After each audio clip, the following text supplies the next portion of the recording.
नमस्कार सभी को। प्राकृत संख्याओं और पूर्ण संख्याओं के बारे में हम आपको पहले जानकारी दे चुके हैं। आप हमारे पिछले वीडियो में जाकर के उसे देख सकते हैं। आज हम आपको पूर्णांक क्या होता है उसके बारे में बताने के लिए उपस्थित हुए हैं। तो पूर्णांक में शून्य सहित ऋणात्मक संख्याएं और धनात्मक संख्याएं सभी सम्मिलित होती हैं और सभी पूर्ण होती हैं, मतलब कोई उसमें भिन्नात्मक संख्या नहीं होती है। पूर्णांक को हम देखिए यहाँ पे प्रदर्शित किए हुए हैं। शून्य जो है के दाहिनी ओर जो भी संख्याएं हैं सभी संख्याएं धनात्मक हैं। धन 1, धन 2, धन 3, धन 4, धन 5। शून्य के बाईं ओर ऋण 1, ऋण 2, ऋण 3, ऋण 4, ऋण 5 है। अगर हम इस पूर्णांक को संख्या रेखा पर प्रदर्शित करें तो शून्य को हम बिल्कुल बीच में रखते हैं। इसके दाहिनी ओर जो होते हैं धनात्मक संख्याएं होती हैं, इसके बाईं ओर जो होते हैं वो ऋणात्मक संख्याएं होती हैं। और क्या होता है कि हर दाहिने वाली संख्या रेखा पर अगर हम संख्याओं का निरूपण किए हुए हैं तो सभी संख्याएं एक निश्चित दूरी पर लिखी जाती हैं और हर दाहिने वाली संख्या अपने बाएं वाली संख्या से बड़ी होती है। तो इस प्रकार कह सकते हैं, बच्चों से अक्सर पूछा जाता है कि ऋण 4 और ऋण 5 में कौन बड़ा है, तो बच्चे बड़े गर्व से बहुत उत्साहित होकर के कहते हैं ऋण 5, लेकिन जो कि एकदम बिल्कुल सर्वथा गलत है। ऋण 5 जो होता है वह ऋण 4 के बाईं ओर है, तो बाईं वाली संख्या रेखा पर दाहिनी वाली संख्या से छोटी होती है। तो उनको हमें बताना पड़ेगा कि ऋण 5 वास्तव में ऋण 4 से छोटा है, ऋण 4 ऋण 3 से छोटा है, ऋण 3 ऋण 2 से छोटा है, ऋण 2 ऋण 1 से छोटा है, ऋण 1 0 से छोटा है, 0 1 से छोटा है, 1 2 से छोटा है। दूसरे शब्दों में आप कह सकते हैं कि हर दाहिने वाली संख्या आपके बाएं वाली संख्या से बड़ी होती है। और आपको पूर्णांकों के जो है गुण के बारे में बताएं तो दो पूर्णांकों का योगफल हमेशा एक पूर्णांक होता है। जैसे दो पूर्णांक आप चाहे जो जोड़ लें, चाहे धनात्मक पूर्णांक हो चाहे ऋणात्मक पूर्णांक हो, अगर उनका योग करेंगे तो दो पूर्णांक जैसे हम ले लिए +1 ++2 तो ये प्राप्त होगा +3।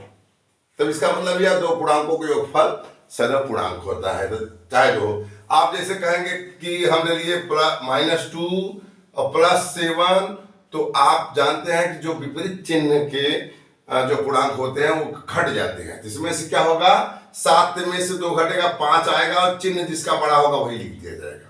चिन्ह 7 + 7 का बड़ा है तो ऐसे लिख देंगे। ऐसे भी समझिए -9 और +4, तो 9 और 4 का अंतर कितना है, 5, लेकिन इसमें बड़ा कौन है, 9, और इसका चिन्ह क्या है, ऋणात्मक है ना, तो ऋणात्मक होने के कारण ये -5 आएगा। दो पूर्णांकों का योगफल सदैव पूर्णांक होता है।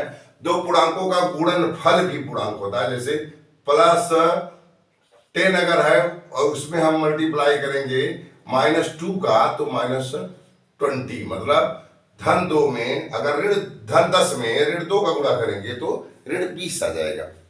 दो पूर्णांकों का अंतर भी एक पूर्णांक होता है। चाहे जो भी पूर्णांक आप घटाएंगे, जैसे देख लीजिए -5 -5 -3 इक्वल टू -8, -3 -7 इक्वल टू -10। तो दो पूर्णांकों का अंतर जो होता है वो अभी एक पूर्णांक होता है। देखिए ये भी पूर्णांक है।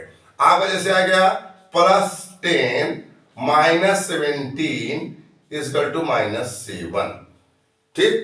और ये अंतर के बारे में बताते हैं। अंतर और गुणनफल भी क्या होता है, दो पूर्णांकों का गुणनफल भी हमेशा क्या होता है, एक पूर्णांक होता है। इसको भी आप देख लीजिए, जैसे -2 × -10 तो हो जाएगा 20, क्योंकि +20 हो जाएगा, माइनस इंटू माइनस प्लस होता है। इसी प्रकार से -4 और इंटू +2 इक्वल टू -8 हो जाएगा। तो दो पूर्णांकों का गुणनफल भी एक पूर्णांक होता है। दो पूर्णांकों का भागफल भी एक पूर्णांक होता है। अगर हम दो पूर्णांकों का भाग दें तो पूर्णांक नहीं होता, वो पूर्णांक नहीं होता है। तो दो इसमें आप देख लिए कि दो पूर्णांकों के योगफल भी क्या होता है, पूर्णांक। दो पूर्णांकों का अंतर भी पूर्णांक, दो पूर्णांकों का गुणनफल भी पूर्णांक होता है।